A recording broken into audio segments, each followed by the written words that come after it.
PTC news देख रहे सभी दर्शकों का स्वागत है। मैं सुमन कश्यप आपके साथ हाजिर आपके सामने प्रदेश की तमाम बड़ी खबरों को लेकर बुलेटिन की शुरुआत करेंगे, लेकिन पहले नजर डालते हैं हेडलाइंस पर। करनाल में नगर निगम चुनाव को लेकर सरगर्मियां तेज। करनाल में दर्जनों अन्य पार्टी के नेता भाजपा में हुए शामिल। सीएम बोले अब धीरे धीरे कांग्रेस खत्म हो रही है। मोहनलाल बड़ौली ने कांग्रेस पर किया जुबानी वार, कहा कांग्रेस करती है झूठ की राजनीति। हरियाणा में ट्रिपल इंजन की सरकार बनने जा रही। अमेरिका से डिपोर्ट होकर आए भारतीयों को लेकर अशोक अरोड़ा की प्रतिक्रिया, कहा सरकार को रोजगार की तरफ ध्यान देना चाहिए। भारतीयों के साथ अमेरिका सरकार ने गलत व्यवहार किया। डिजिटल अरेस्ट के बढ़ रहे लगातार मामले। व्हाट्सएप कॉल कर वकील से 16 लाख रुपए की ठगी। मनी लॉन्ड्रिंग का डर दिखाकर अलग अलग खातों में 16 लाख डलवाए। सोनीपत में सामने आया रंजनक मामला, रिश्तों के आगे भारी पड़ गया पैसा। लेन देन को लेकर हुए झगड़े में चचेरे भाई को उतारा मौत के घाट।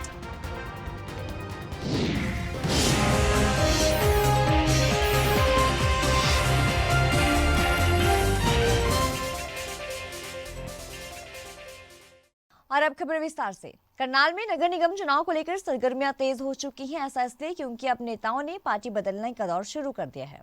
करनाल में मुख्यमंत्री नायब सिंह सैनी ने दर्जनों अन्य पार्टी के नेताओं को भाजपा में शामिल करवाया और सबसे बड़ा चेहरा कांग्रेस के त्रिलोचन सिंह हैं, जिन्होंने पूर्व मुख्यमंत्री मनोहर लाल खट्टर के सामने चुनाव लड़ा था। वो मुख्यमंत्री नारायण सिंह सैनी के सामने चुनाव लड़ चुके हैं।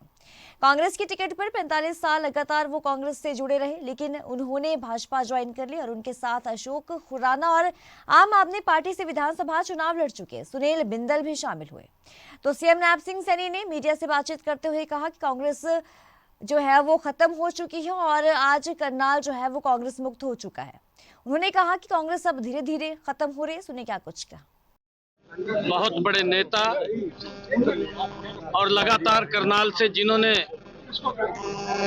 विधानसभा का चुनाव भी लड़ा है, सरदार त्रिलोचन सिंह जी के साथ उनकी पूरी टीम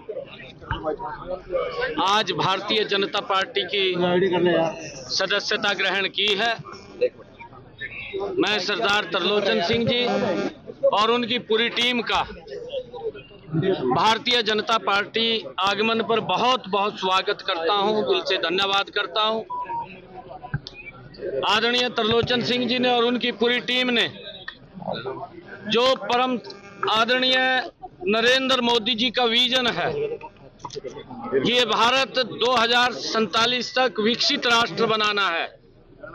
उस विकसित राष्ट्र में त्रिलोचन सिंह जी ने जो निर्णय लिया है, या मोदी जी के इस विजन के साथ हैं। मैं सरदार त्रिलोचन सिंह जी और उनकी पूरी टीम का दिल से बहुत बहुत स्वागत करता हूं और इनको बधाई भी देता हूं और एक विश्वास भी दिलाता हूं कि इनके सम्मान में और इनकी टीम के सम्मान में कभी कोई कमी भारतीय जनता पार्टी या सरकार की तरफ से नहीं रहेगी। हरियाणा के भाजपा प्रदेश अध्यक्ष मोहनलाल बड़ौली ने कांग्रेस पर निशाना साधा। उन्होंने कहा कि कांग्रेस झूठ की राजनीति करती है, जिसको जनता अब समझ चुकी है। उन्होंने स्थानीय निकाय चुनाव पर बोलते हुए कहा कि भाजपा यह चुनाव लोकसभा और विधानसभा की तर्ज पर लड़ेगी। इसी के साथ उन्होंने चुनाव प्रचार में बड़े नेताओं के आने की संभावना भी जताई।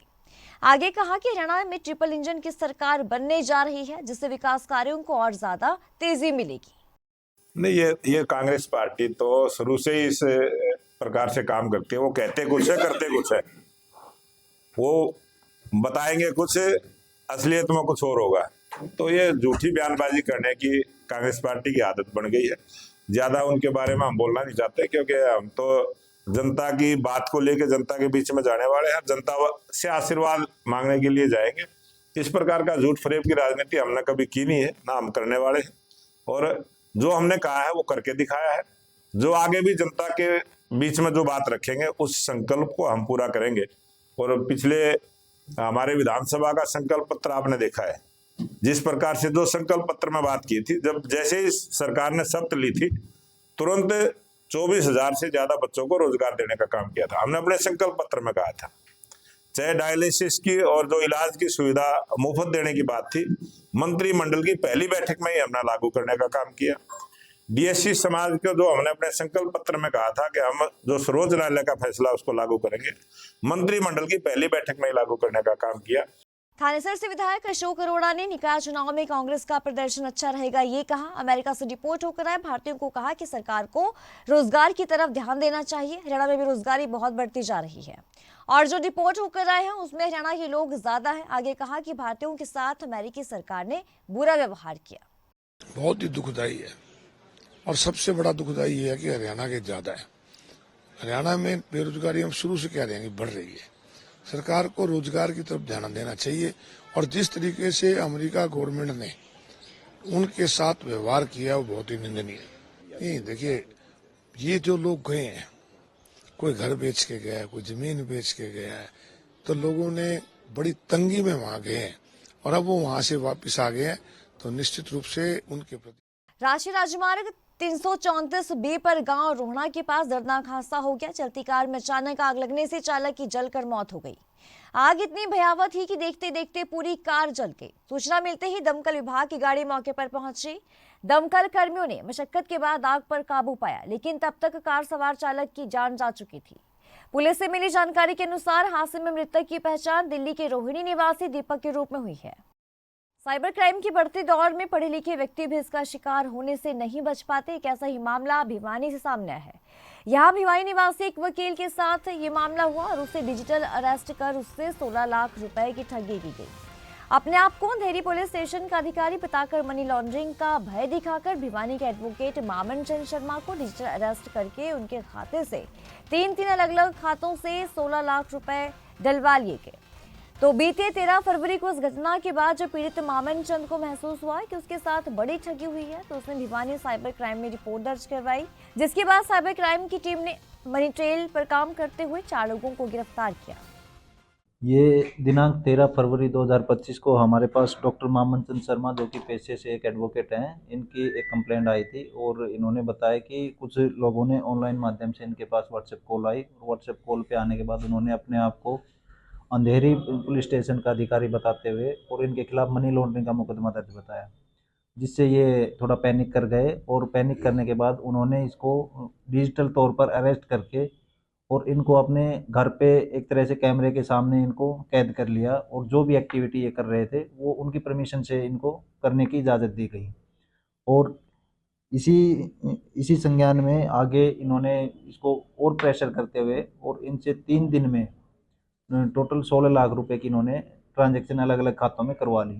इसके बाद ये हमारे पास आए, हमने शिकायत पर इसमें तुरंत कार्रवाई करते हुए और इनका केस दर्ज किया और केस दर्ज करने के बाद हमने जो मनी ट्रेल पे काम करते हुए इसमें एक आरोपी कपिल सन ऑफ लीलू राम निवासी बैंक कॉलोनी भिवानी, जो फ्रॉड के पैसे कपिल के अकाउंट में एक अकाउंट से होते हुए चैन के माध्यम से आए थे, हमने कपिल को गिरफ्तार किया।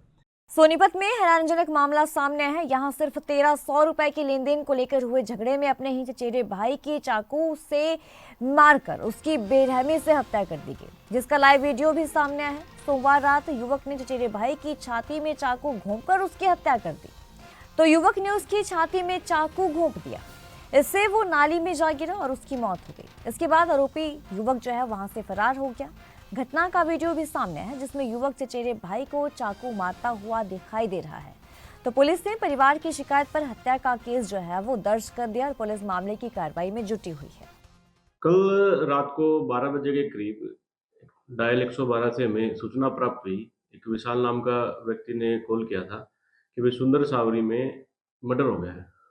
तो सूचना पर पुलिस गई है। मौके पे पता चला कि 2 चचेरे भाई थे, विजय और आशु। उनके दिन में 1200-1300 रुपए के लिए आपस में कोई लड़ाई हुई होगी, तब उनका दोनों का कोई बातचीत हो गई थी, लेकिन शाम को दोनों ने ड्रिंक कर रखी थी और उसके बाद फिर उन पैसों के लिए दोनों की बहस हो गई। बहस होने पर पहले विजय ने उसको एक थप्पड़ मारा आशु को, और आशु ने उसी टाइम अपने पॉकेट से चाकू निकाल के उसको मार दिया, जिसके बाद उसके घर वाले उसको सिविल हॉस्पिटल ले गए और वहाँ पे डॉक्टर ने उसको मृत घोषित कर दिया। इसके बाद मौके पर हम पहुंचे। मौके पे जो भी इन्वेस्टिगेशन थी वो हमने की है, एफएसएल टीम को बुलाया है, फिंगर एक्सपर्ट को बुलाया है और जल्द ही हम जो आशु है वो भी फरार है, उसको जल्द से जल्द कर लेंगे। सर पोस्टमार्टम करवाया सब? हाँ, पोस्टमार्टम करा दिया गया है और बॉडी को वारसांगे वाले कर दिया हमने। एक तरफ जहां डंकी रास्ते से अमेरिका गए प्रदेश और देश के युवाओं को वहां की सरकार ने डिपोर्ट कर वापस भेजने का काम कर दिया है। तो वहीं इस मामले पर झज्जर के पुलिस कमिश्नर बी सतीश बालन ने आमजन को, खासकर युवाओं को इस मामले में सावधान रहने की बात कही है। बालन ने कहा कि डंकी रास्ता अपनाकर विदेश भेजने के मामले में खाली एक पक्ष की ही दोषी नहीं होती है, बल्कि जो अगला पक्ष होता है वो भी दोषी होता है, जो कि विदेश जाने के लिए रास्ता अपनाते हैं। हमारे एसीपी रैंक से लेके सभी अफसर अब गांव-गांव में विज़िट कर रहे हैं। मैं आज इस गांव में आया हूं। ये सरपंच साहब ने बड़े गर्व से बोला है कि ये नशा मुक्त गांव है। इस गांव में कोई नशा का कोई शिकायत नहीं है और इसके अलावा कुछ आपराधिक मामलों के बारे में जागरूक किया है और साइबर क्राइम्स के बारे में इनको जागरूक किया है और कुछ इस गांव के जनता के कुछ शिकायतें थी वो सुना है और उसके लिए जो भी करेक्टिव एक्शन है वो करने के लिए मैं थाने वालों को निर्देश दिया है और कुछ प्रबंध ऑलरेडी है गांव में कर रखा है, एडमिनिस्ट्रेशन ने कर रखा है और गांव ने पहले से कर रखा है, जैसे चौकीदार है और स्टेडियम है।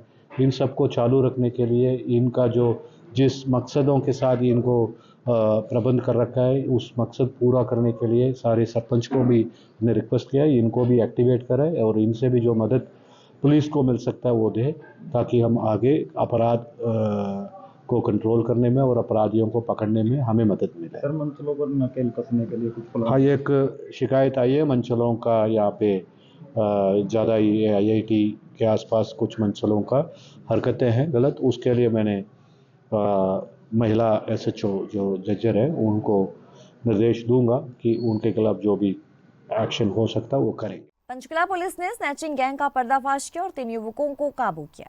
शहर में 12 स्नैचिंग घटनाओं को अंजाम दिया करते थे। मोटरसाइकिल पर सवार होकर स्नैचिंग की घटना को अंजाम दिया करते थे। तो 2 मोटरसाइकिल भी बरामद किए गए हैं। 3 आरोपियों को कोर्ट में पेश कर 1 दिन का पुलिस रिमांड हासिल किया गया है। तो नशे की पूर्ति के लिए स्नैचिंग की घटना को अंजाम दिया जाता था। ACP हेडक्वार्टर्स विक्रम नेहरा ने क्या कुछ कहा, आइए सुनते हैं। जो पंचकुला में जनवरी और फरवरी 2025 में काफ़ी वारदातें हुई थी चेन स्नैचिंग की, जिसके लिए हमारे जो पुलिस आयुक्त महोदय के दिशा निर्देश पर जो क्राइम 19 के जो इंचार्ज हैं इंस्पेक्टर निर्मल, उन्होंने और उनकी टीम ने अच्छा कार्य करते हुए 3 आरोपियों को कल दिनांक 17 तारीख को इनको 17 फरवरी को गिरफ्तार किया है और उनसे करीब 1 दर्जन के आसपास जो स्नैचिंग की वारदात उन्होंने सॉल्व करी है और उनमें जो आरोपी गिरफ्तार किए हैं उनमें राहुल, अंकित और आकाश है। ये मौली जागरण चंडीगढ़ और या इसके आसपास के रहने वाले हैं और इनका एक साथी जो है हैप्पी, वो अभी गिरफ्तार नहीं हुआ है, जिसकी गिरफ्तारी के प्रयास किए जा रहे हैं। इनसे अभी तक 2 स्प्लेंडर मोटरसाइकिल जिनके ऊपर फर्जी नंबर प्लेट लगी हुई थी वो हमने बरामद किए हैं, जिनके बारे में अभी पता कर रहे हैं कि ये चोरी के हैं या ये इनके द्वारा खरीदे गए हैं। और जो इन लोगों द्वारा जो भी स्नैचिंग की गई थी, जो सामान स्नैच किया गया था, उसको बरामद करने के लिए आज इनको माननीय न्यायालय में पेश करके 5 दिन का पुलिस रिमांड हम मांग रहे हैं और उसके बाद जो है आगे की कार्रवाई की जाएगी। जिस तरह से आपने बताया कि गिरफ्तारी अभी और बाकी है इनमें से जो इनके साथ में गैंग उसके लिए लगातार टीमें फिर कर रही है छापेमारी। जी, उसके छापामारी के प्रयास जारी हैं और होपफुली हम जल्दी ही उसको गिरफ्तार कर लेंगे। गोहाना विधानसभा के अंतर्गत आने वाले गांव में 3 नाबालिगों के द्वारा एक 11 वर्षीय बच्चे के साथ कुकर्म का मामला सामने है। दरअसल तीनों नाबालिगों ने पीड़ित बच्चे के साथ बारी बारी से कुकर्म करने का वीडियो बनाया और उसे वायरल भी कर दिया। जब पीड़ित के परिजनों तक उनके बच्चे के साथ कुकर्म की बात पहुंची तो उसके बाद पुलिस को शिकायत दी गई। फिलहाल पुलिस ने तीनों नाबालिगों के खिलाफ कुकर्म के आरोप में पॉक्सो एक्ट के तहत मामला दर्ज कर लिया है। पुलिस अब इस मामले में जांच के बाद ही गिरफ्तारी की बात कह रही है। गोहाना ACP ऋषिकांत ने क्या कुछ कहा, ये सुनते हैं। मोहाना थाने के क्षेत्र के अंतर्गत एक मामला है, उसमें 11.5 साल के बच्चे के साथ दुष्कर्म किया गया है और उसके साथ दुष्कर्म करने वाले बच्चे भी उसी गांव के हैं और वो भी तीनों नाबालिग हैं। उसमें FIR दर्ज कर ली गई है और तीनों बच्चों से पूछताछ की जा रही है और जल्दी ही सारे मामले का खुलासा किया जाएगा। इस बुलेटिन में इतना ही। खबरों की ज्यादा अपडेट के लिए आप बने रहिए हमारे साथ।